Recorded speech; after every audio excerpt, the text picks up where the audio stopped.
오늘 우리가 읽은 본문 이전의 배경을 잘 설명해주는 한 문장이 우리가 방금 읽었던 1장 말씀에 등장합니다.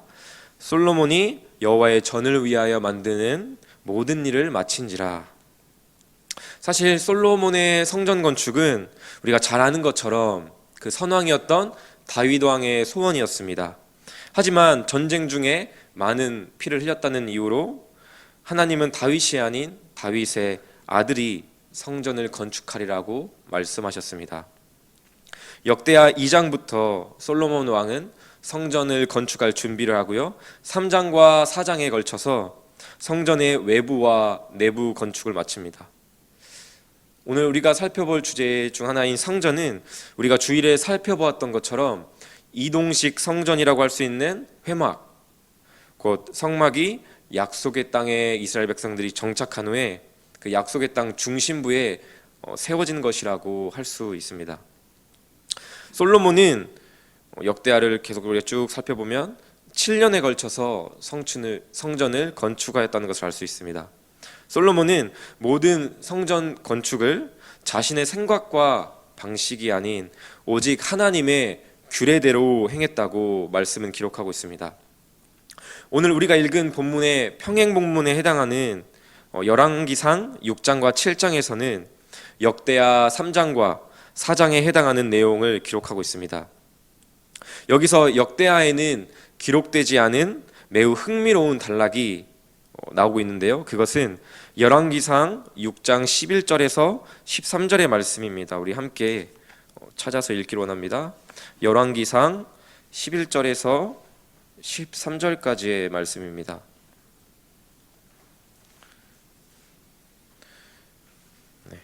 구약성경 520쪽, 구약성경 520쪽에 있습니다. 열왕기상 6장 11절에서 13절의 말씀, 우리 함께 읽겠습니다. 여호와의 말씀이 솔로몬에게 임하여 이르시되 네가 지금 이 성전을 건축하니 네가 만일 내 법도를 따르며 내 율례를 행하며 내 모든 계명을 지켜 그대로 행하면 내가 네 아버지 다윗에게 한 말을 내게 확실히 이룰 것이요 내가 또한 이스라엘 자손 가운데에 거하며 내 백성 이스라엘을 버리지 아니하리라 하셨더라. 아멘. 열왕기상을 기준으로 보자면 1절에서 10절까지 성전의 외곽을 건축한 직후, 그리고 성전의 내부를 장식하고 꾸미기 직전에 갑자기 이 말씀으로 하나님께서 솔로몬에게 임하신 것입니다. 인간의 집으로 비유하자면 외벽 건축을 마친 뒤에 집안 내부를 만들기를 시작하기 전에 임하신 것이죠. 인간의 집으로 비유하자면 집안 내부야말로 사람이 실제로 거주하고 생활하는 곳이기 때문에 어쩌면 외부보다도 더욱 중요하게 생각하는 곳일 것입니다.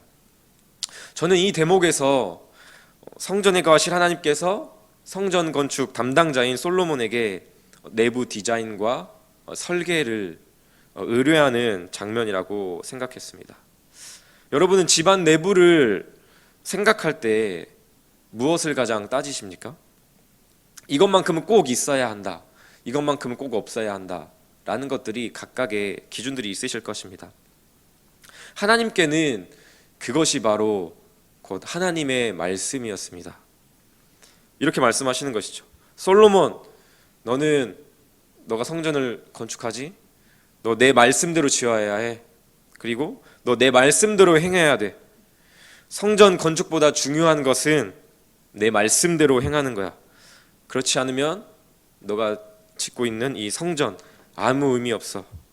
내 말씀대로 행하지 않으면 너희와 함께하지 않을 거야, 살지 않을 거야, 이렇게 말씀하시는 것입니다. 입주자의 취향과 의도를 완벽하게 파악한 솔로몬의 행동이 바로 오늘 우리가 살펴본 본문 5장의 내용입니다. 모든 건축과 준비를 마친 솔로몬은 다윗성에 있었던 언약궤를 메어 지성소 그룹 날개 아래에 놓습니다. 이 언약궤는 출애굽기 25장에서 법궤, 증거궤로 표현되어 처음 등장합니다. 출애굽기 25장 22절을 보면 하나님의 궤가 있는 속죄소 안에서 하나님이 말씀하시며 하나님께서 만나 주신다는 사실을 우리는 알 수 있습니다. 이처럼 언약궤는 이스라엘에게는 하나님의 임재의 상징이었습니다. 솔로몬의 성전 건축의 피날레 하이라이트로 솔로몬은 이 언약궤를 들여놓습니다. 특별히 오늘 정말 함께 나누고 싶은 말씀은 오늘 본문의 10절 말씀입니다. 본문 10절 말씀에서는 궤 안에 무엇이 있었는지를 아주 구체적으로, 매우 구체적으로 이야기하고 있습니다. 10절 말씀 함께 읽겠습니다. 궤 안에는 두 돌판 외에 아무것도 없으니 이것은 이스라엘 자손이 애굽에서 나온 후 여호와께서 그들과 언약을 세우실 때에 모세가 호렙에서 그 안에 넣은 것이더라.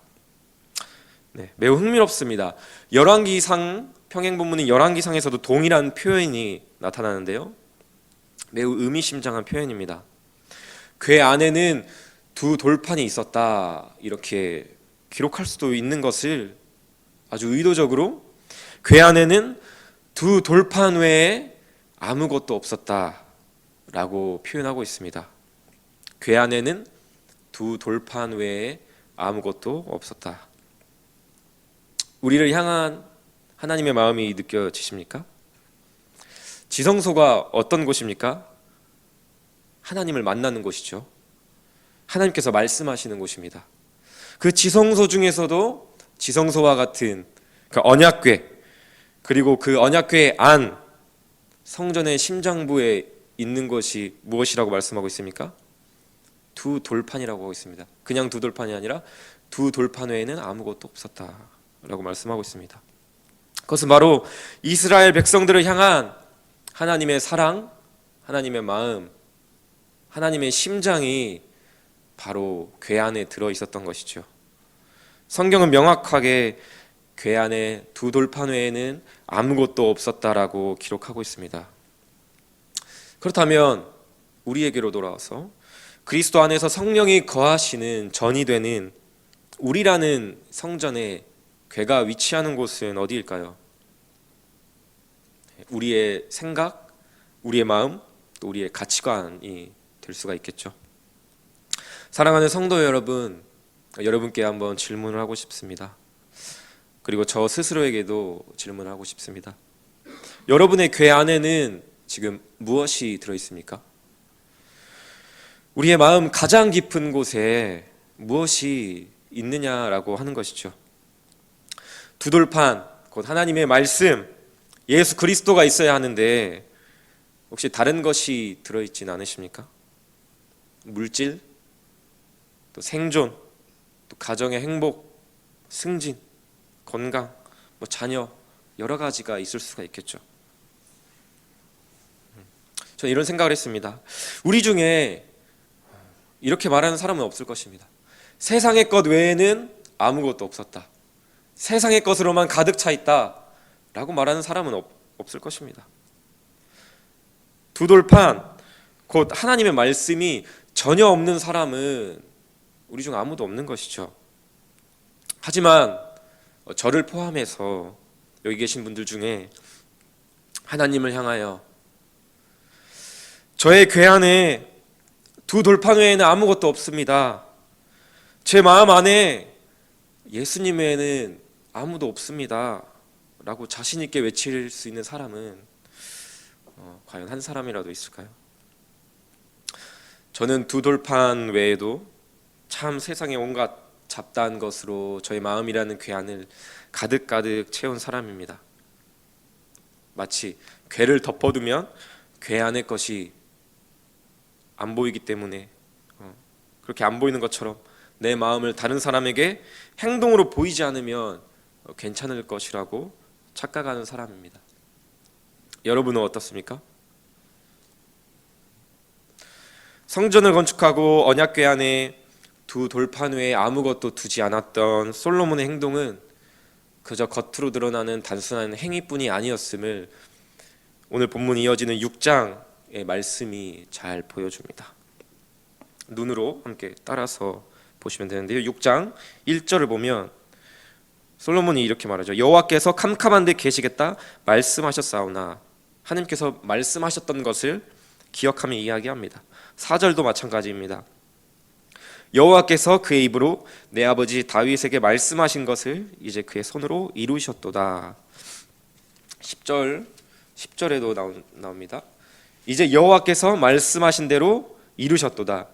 내가 여호와께서 말씀하신 대로 내 아버지 다윗을 대신하여 일어나, 이렇게 말씀하고 있고요.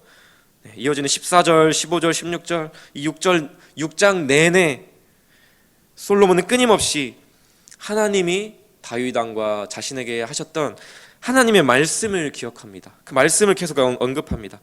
하나님의 약속, 하나님의 말씀을 의지하여 그 말씀을 붙들며 이야기하는 것입니다. 이것이 무엇을 의미합니까?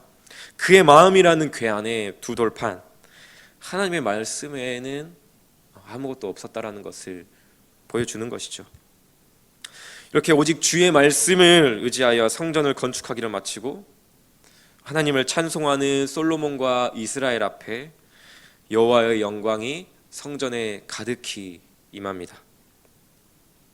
이것을 통해 우리가 무엇을 알 수 있습니까? 하나님의 말씀 외에는 아무것도 없는 그곳, 오직 하나님의 말씀만 드러나는 곳, 하나님의 말씀만 계신 곳에 여호와의 영광이 임한다라는 것을 우리는 알 수 있는 것이죠. 오늘 말씀을 우리가 함께 풀어 나누면서 우리는 이 모든 하나님의 말씀의 은혜를, 그 말씀의 어떤 지식들을 배우게 되죠. 알게 되죠. 그러면서 동시에 마음 한편으로는 여전히 절망하는 마음들이 있을 수 있을 것입니다. 우리의 궤 안에 하나님의 말씀 외에도 많은 것들이 있다는 것을 알면서도, 그 우상들을 제거해야 한다는 사실을 알면서도 그렇지 못하는 우리의 마음과 행동들이 있는 것이죠. 주님의 말씀만을 마음에 두었던 다윗이 그 마음에 밧세바를 두었던 것처럼, 솔로몬도 이후에는 그 마음에 그 이방 여인을 열어두고 맙니다. 이것을 통해 우리가 알 수 있는 것은 아무리 하나님의 마음에 합한 사람이라고 할지라도 인간으로서는 결코 온전할 수 없음을 성경이 보여준다는 것이죠. 이를 로마서 3장 23절에서는 이렇게 말씀합니다. 모든 사람이 범죄하였음에 하나님의 영광에 이르지 못하더니, 다윗과 솔로몬을 포함한 모든 사람들은 우리 마음이라는 궤 안에 하나님 외에 다른 우상들을 들여놓고 죄를 범함으로 하나님의 영광에 이르지 못하게 되었습니다. 우리의 행위로는 결코 하나님의 영광을 볼 수 없는 것이죠.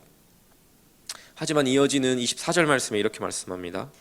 그리스도 예수 안에 있는 성령으로 말미암아 하나님의 은혜로 값없이 의롭다 하심을 얻은 자 되었느니라. 이를 오늘 말씀과 연관지어 표현한다면 로마서 5장 2절 말씀을 빌려 이렇게 이야기할 수 있습니다. 우리는 그리스도 예수로 말미암아 하나님의 영광을 바라고 즐거워할 수 있게 되었습니다. 나의 어떤 행위, 내가 내 마음의 우상을 치워내야 돼, 내가 내 마음의 괴라는 곳을 오직 주님으로만 드려야 해, 나의 의지, 나의 결단이 아니라 이미 그리스도께서 그 모든 것을 완성하셨다는 것이죠. 다 치우셨다는 것이죠. 로마서 5장 2절 말씀 다시 한번 들려드리겠습니다. 우리는 그리스도 예수로 말미암아 하나님의 영광을 바라고 즐거워할 수 있게 되었습니다. 우리가 지킬 수 없어, 우리가 어찌할 수 없어 우리에게 보내주신 그리스도를 믿는 믿음, 예수 그리스도만이 곧 우리 마음이라는 궤 안에 두어야 할 오직 단 한 가지입니다.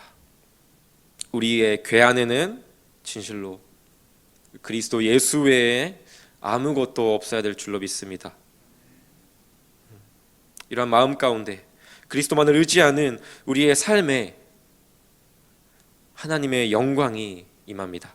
하나님의 영광이 우리의 삶을 덮습니다. 그 영광을 보고 누리시는 오늘 이 아침과 이 하루가 되기를 주님의 이름으로 축복합니다.